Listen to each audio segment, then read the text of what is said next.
All right, hello class, and welcome to week 3 of cell phone photography. This week we are going to talk about color and texture in your photographs and as a subject.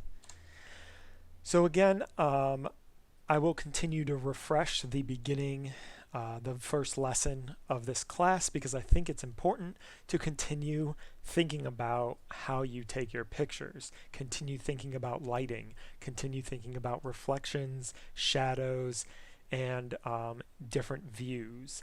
Because, like I said in the beginning, photography is as much mental as it is physical with a camera or whatever it is you're using.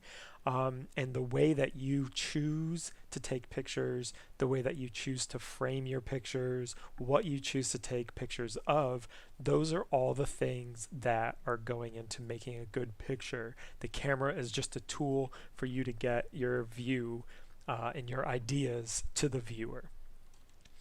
So this week we're going to talk about color and texture, and that leads into abstraction. And so if you have never really thought about abstraction before or what it is, it's art or images or ideas that really can't be rooted in reality. So like if I say dog, everyone can probably picture a dog.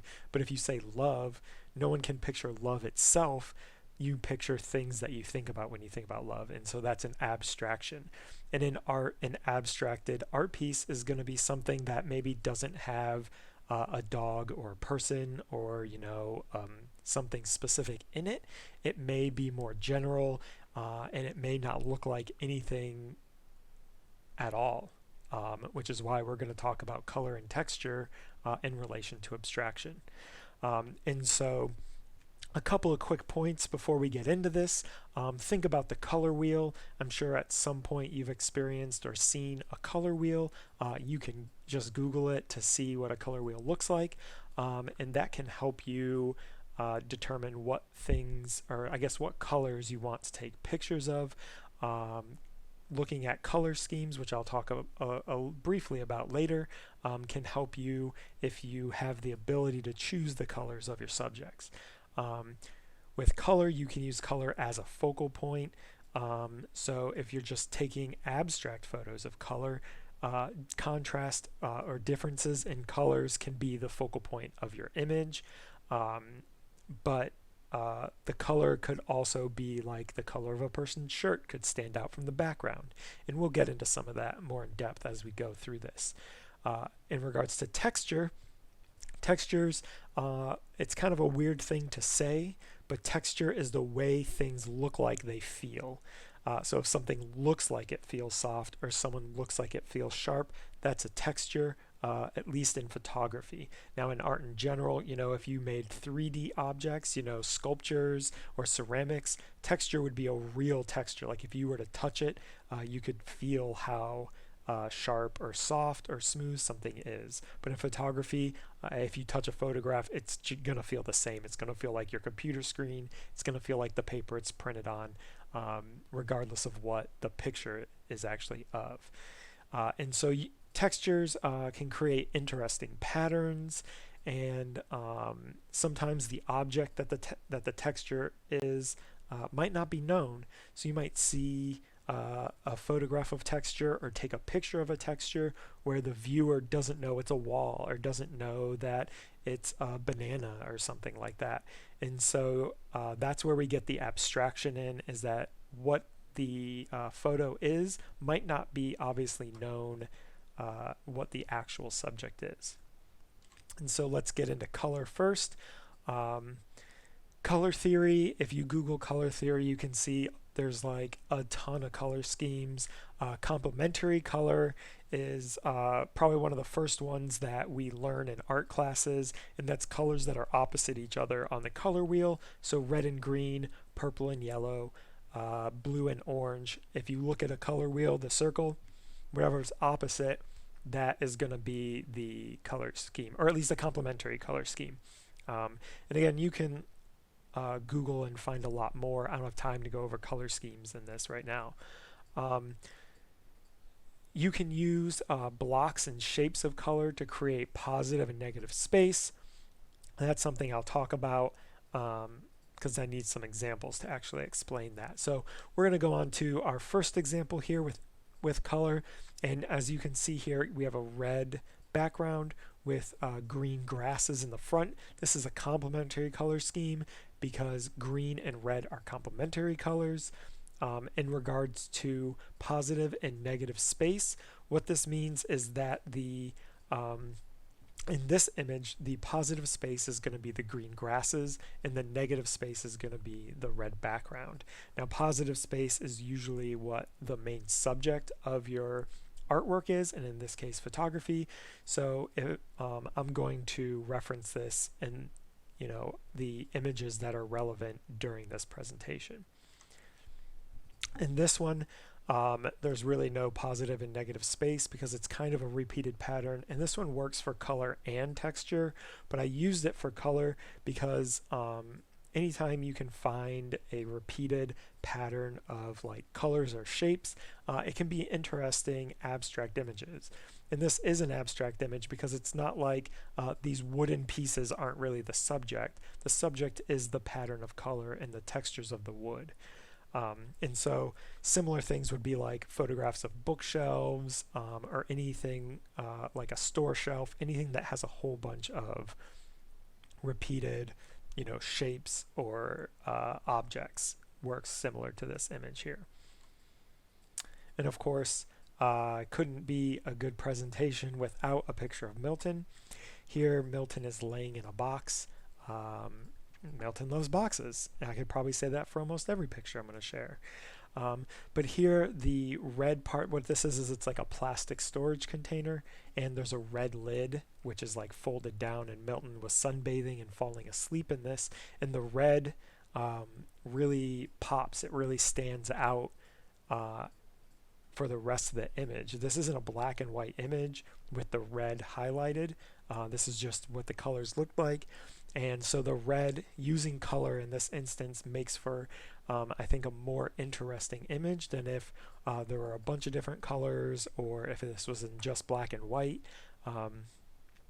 So use color that you find. You can use color that you set up. But color can be very powerful in your photographs. Moving on to texture. Texture can show how something looks like it feels, like I said earlier. Usually it's composed from a repeated pattern, so repeated soft looking things, repeated sharp looking things, squares, circles, whatever. And again, the object does not have to be known to the viewer in order for texture to be useful as a subject for a photograph.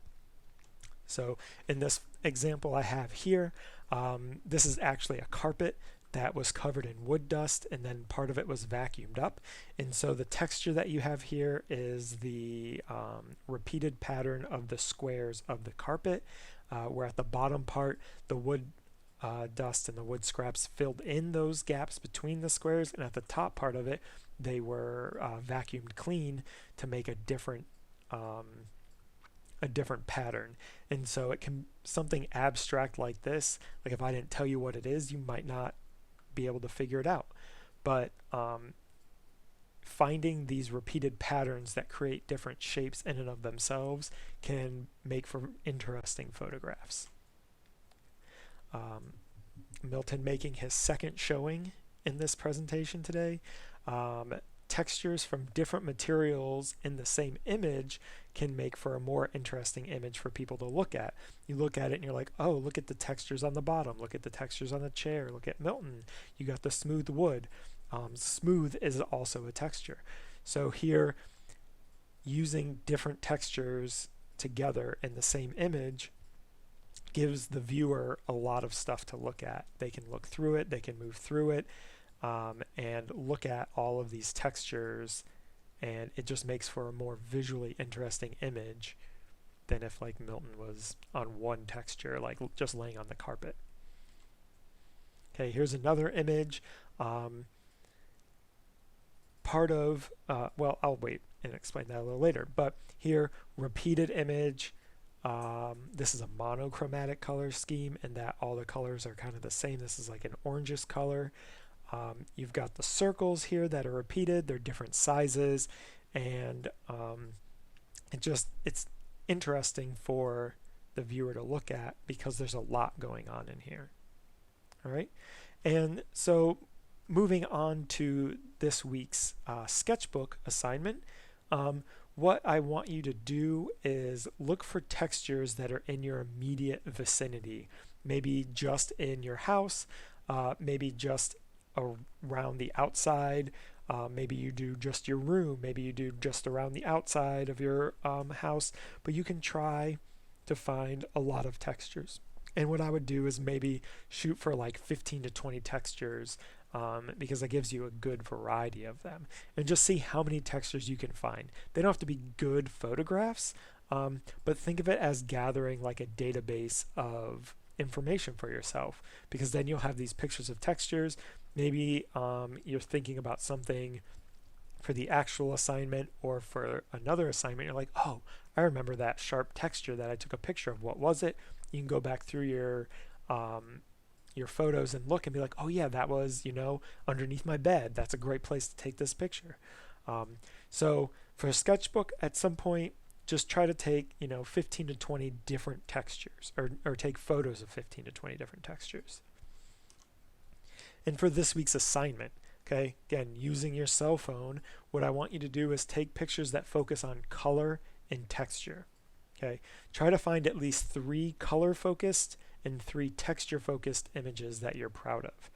All right, so you're really thinking about 2 different things this week when you're taking your pictures, when you're looking at subjects, when you're setting things up. Color focused and texture focused. Okay, how can you use color in a way that makes color important in that image, and how can you use texture where texture is the important part? You can use anything you want as a subject. Like always, try to find strong contrasting colors, complementary combinations, or maybe do some research online and look at different color schemes that you can use that you might be able to set up and pull together around your area. And then for textures, look for textures that vary, or maybe one type of texture frames a different type of texture into one photograph. All right, so again, this week you're focusing on color, you're focusing on texture, and again, keep all of the previous week's lessons in mind. How can you take pictures of color or texture from a different way? What kind of lighting are you going to use? Reflections, shadows. There's a lot of tools that we're getting this summer that you can use and combine together to make strong images. So I hope you enjoyed this lesson. I look forward to seeing you all later. Have a good day. See you.